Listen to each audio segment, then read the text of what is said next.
বগুড়া শহরের Charmatha bus stand এলাকা থেকে। দর্শক, আপনাদেরকে জানিয়ে রাখি, চারমাথা বাস স্ট্যান্ডে অবরোধ করেছে সিএনজি চালকেরা।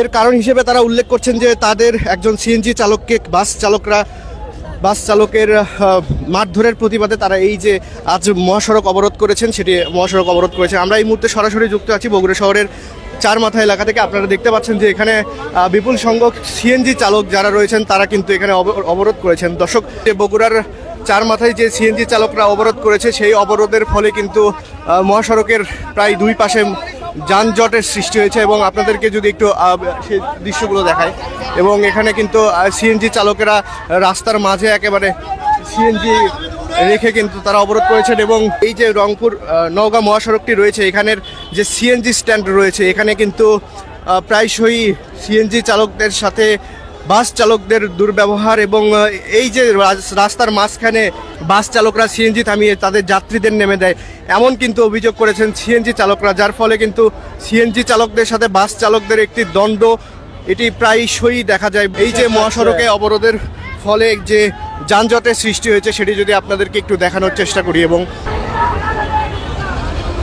আজকে আমরা গাড়ি চালাই, আমি একজন সিএনজি চালক, একজন মালিক, আমি মালিক সমিতির সড়ক সম্পাদক। নতুন নির্বাচন, জনগণ আমাকে নির্বাচিত করে রাখছে, আমি হতে চাইনি, তাও সব ড্রাইভার মিলে আমাকে করে রাখছে। আমি বিকেলবেলা 5:30টায় গাড়ি বার করছি, এখানে গাড়ি বার করে 3টে লোক রাবিয়া পার্কে যাবে, তাই সে রিজার্ভ নেবে, 200-250 টাকা ভাড়া দেবে, আমি তুলে নিয়ে যাচ্ছি। এরই মধ্যে সাদ্দাম নামের এক গুন্ড অতীতে তাই শাসন করে যাচ্ছে আওয়ামী লীগ আমলে, এখনো সে আওয়ামী লীগের হাত ধরে এখনো রোড শাসন করতেছে। ওই পাড়াতে কিছু নেতা খেতা আছে, তারিখের হাত ধরে ওরা শাসন করে, নিরীহ ড্রাইভার করে মারে। এই রোডটা ওদের বাপের মনে করে ওরা। এখনো আওয়ামী লীগ চলে গেছে, এখন আমরা গণতন্ত্র ফিরে পাচ্ছি।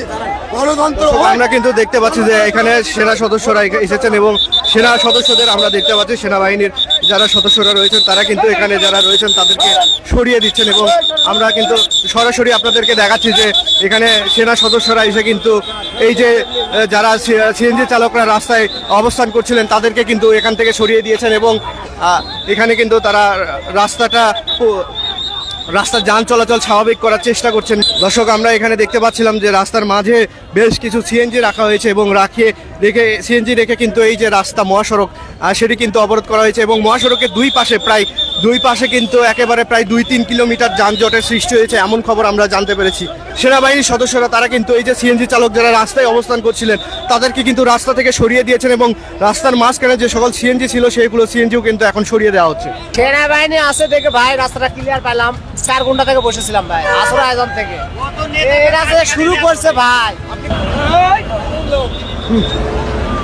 এখন কিন্তু বগুড়া শহরের চারমাথার যে পরিস্থিতি সেটি হচ্ছে একেবারে যান চলাচল স্বাভাবিক। এখন সেনাবাহিনী চেষ্টা করছেন যে যানজট যে নিয়ন্ত্রণ, সেই নিয়ন্ত্রণে কাজ করছেন সেনাবাহিনী।